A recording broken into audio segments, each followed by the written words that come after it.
Bismillahirrahmanirrahim.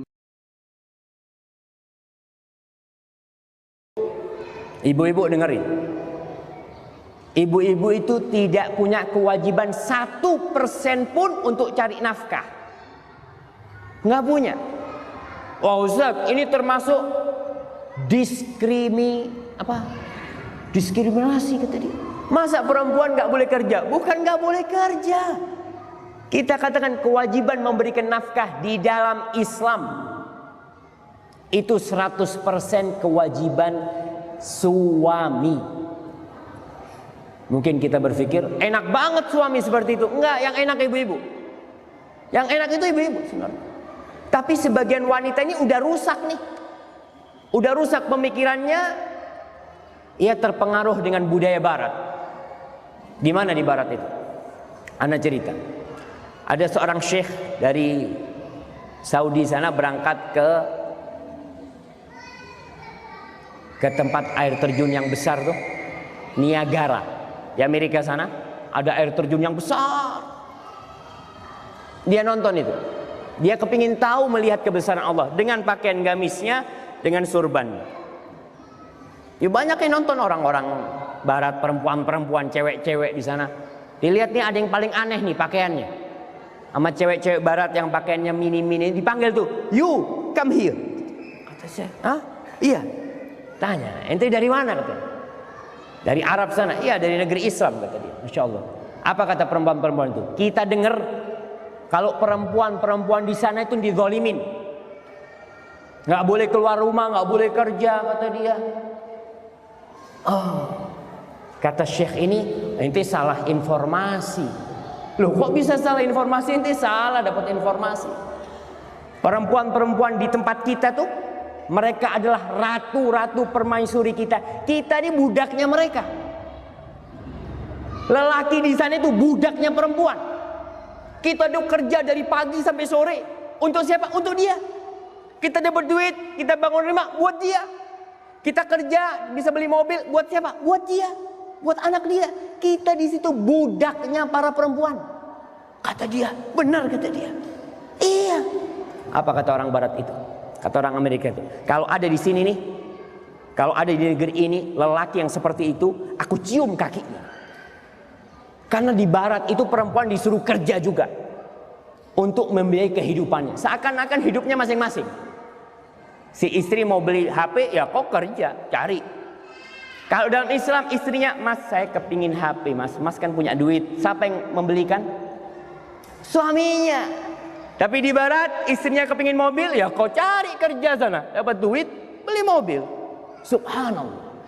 Tapi ini dipandang oleh sebagian wanita kemunduran. Bukan, itu kemuliaan. Di mana-mana wanita itu hanya menjadi objek dan bukan subjek. Dijual kebanyakan wanita. Ketika harus bekerja di depan jalan, di toko, mamanya, "Ustaz, jadi wanita nggak bekerja?" Wanita itu wajib bekerja. Wanita itu ingat, wanita itu wajib bekerja. Saya mau tanya, ibu kita yang di rumah sebagai ibu rumah tangga, bekerja apa nggak bekerja? Apa ibu kita tuh duduk-duduk di rumah dari pagi sampai sore? Nggak bakal jadi orang kita nih. Kalau ibu kita nggak kerja di rumah, kerja dia di rumah. Bahkan ibu kita itu bekerja lebih banyak pekerjaannya daripada lelaki. Wanita itu, istri itu bekerja lebih banyak daripada lelaki. Lelaki kerja 8 jam pulang. Wanita bekerja 24 jam dia bekerja. Kemudian ada orang mengatakan perempuan yang di rumah itu tidak bekerja, haram kau mengatakan itu. Bohong. Ini termasuk pembodohan kepada publik. Ketika kau katakan ibunya presiden-presiden tidak bekerja, yang hanya menjadi ibu rumah tangga, dikau katakan tidak bekerja, itu satu pembodohan kepada publik. Mereka bekerja dari pagi sampai pagi lagi. Mereka tidak pernah libur. 24 jam kali 30 hari sebulan. Kali 20 tahun sampai anaknya dewasa, dia bekerja terus. Bahkan ketika anaknya keluar rumahnya, ibu tidak pernah berhenti bekerja. Dia tetap bekerja. Tapi kadangkala kita berpikir bekerja itu harus yang mendatangkan uang.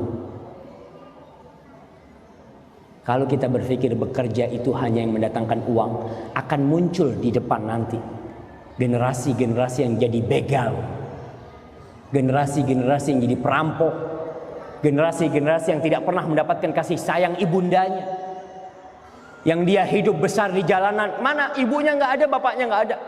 Siapa yang ngurus anaknya? Ya nggak tahu, dia di rumah dia. Subhanallah. Jadi yang mengatakan wanita tidak bekerja, dia pembohong besar. Wanita bekerja di rumah. Kita lihat istri kita, dia yang membuatkan bagi anak-anak kita susu. Dia yang ngajarin anak kita alif, ba, ta, sa. Ngajarin anak kita berdiri, ngajarin anak kita ngomong. Ketika anak-anak pulang sekolah, istri kita ngajarin dia, masakin buat kita, jagain anak-anak. Apa itu bukan pekerjaan? Kau bilang itu bukan pekerjaan? Ya, itu pekerjaan, nggak dapat duit. Maka dari itu suami nih, ini yang jadi masalah. Banyak suami yang nggak bener ngasih nafkah sama istrinya. Wajib kita ngasih nafkah pada istri kita. Dia di situ ngurusin anak kita, ngurusin rumah kita. Maka kewajiban memberikan nafkah 100% itu kewajiban suami. Ustaz, kalau suaminya nggak mampu gimana? Ya, silahkan mau dibantu suaminya umpamanya. Karena ada di antara sahabat Nabi Ibnu Mas'ud. Ibnu Mas'ud ini bukan orang kaya, dia miskin. Istrinya pandai membuat tenunan, anyam-anyaman gitu ya. Istrinya itu kalau dapat dia jual buat makan, nggak apa-apa. Jadi perempuan bekerja selama dalam koridor yang syar'i dan memperhatikan tugas wajib dia sebagai ibu buat anak-anaknya, sebagai istri buat suaminya, maka nggak masalah. Ingat para suami, kita yang wajib mencari nafkah buat istri kita. Ini adalah ajaran Islam, memuliakan Islam. Islam memuliakan para wanita.